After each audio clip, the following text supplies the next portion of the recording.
किसी पुराने शहर में एक विचित्र और भूतिया किला था जिसे चिरागगढ़ के नाम से जाना जाता था। इस किले के बारे में कई किस्से और कहानियाँ प्रसिद्ध थी, लेकिन कोई भी नहीं जानता था कि ये किला असलियत में कैसा है। वहाँ रहने वाले लोग इसके पास भी जाने से डरते थे, क्योंकि यह किला सुनसान और डरावना दिखता था। एक बार की बात है, गांव के एक युवक का नाम रवि था। वह खुद को डर से काबू में करने वाला और साहसी लड़का था।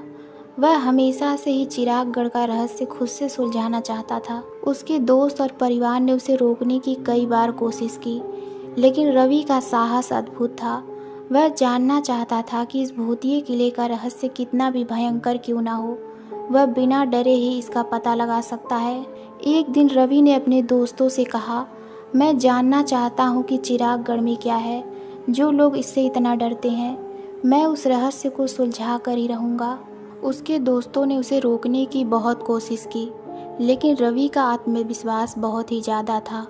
उसने अपना काम चालू किया और रात भर चिरागगढ़ के पास वक्त बिताने लगा। एक दिन रवि ने अपने साथी दोस्तों को साथ लिया और वे सभी मिलकर किले की ओर बढ़े। किले के दरवाजे पर पहुंचकर उन्होंने देखा कि दरवाजे पर लिखा है, सावधान, जिंदा रहने के लिए यहाँ ना आए। रवि ने अपने दोस्तों से कहा, यह किला खतरनाक और भूतिया किला हो सकता है, लेकिन हमें यहाँ जाना होगा कि आखिर अंदर क्या है, ताकि हम इसके रहस्य को समझ सकें। उन्होंने धीरे धीरे कदम बढ़ाते हुए किले के अंदर की ओर बढ़ना शुरू किया। किले के अंदर एक डरावनी सी शांति का माहौल था। उन्होंने धीरे से आगे बढ़ते हुए एक बड़े कमरे में पहुंचा, जहां एक विशालकाय चिराग जल रहा था। तभी उन्होंने एक कमरे की ओर देखा जहां एक बहुत बड़ा पुराना पुस्तकालय था। उन्होंने पुस्तकालय में जाके देखा कि पुस्तकालय में अनगिनत पुरानी पुस्तकें रखी हुई थी। उन्होंने एक पुस्तक उठाई और देखा कि यह एक प्राचीन डायरी थी, जिसमें एक यात्री ने इस किले में हुई अपने अनुभव के बारे में लिखा था।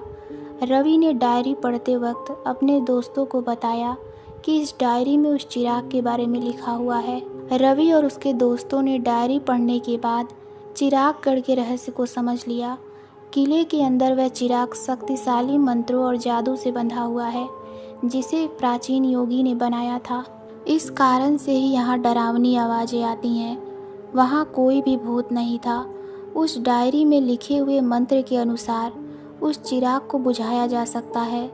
रवि और उसके दोस्तों ने उस मंत्र की सहायता से उस चिराग को बुझा दिया।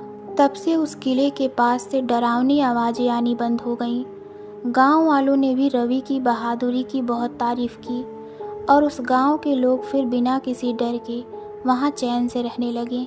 तो दोस्तों, आपको ये कहानी कैसी लगी हमें कमेंट में ज़रूर बताइए। तो मिलते हैं अगली कहानी में। धन्यवाद।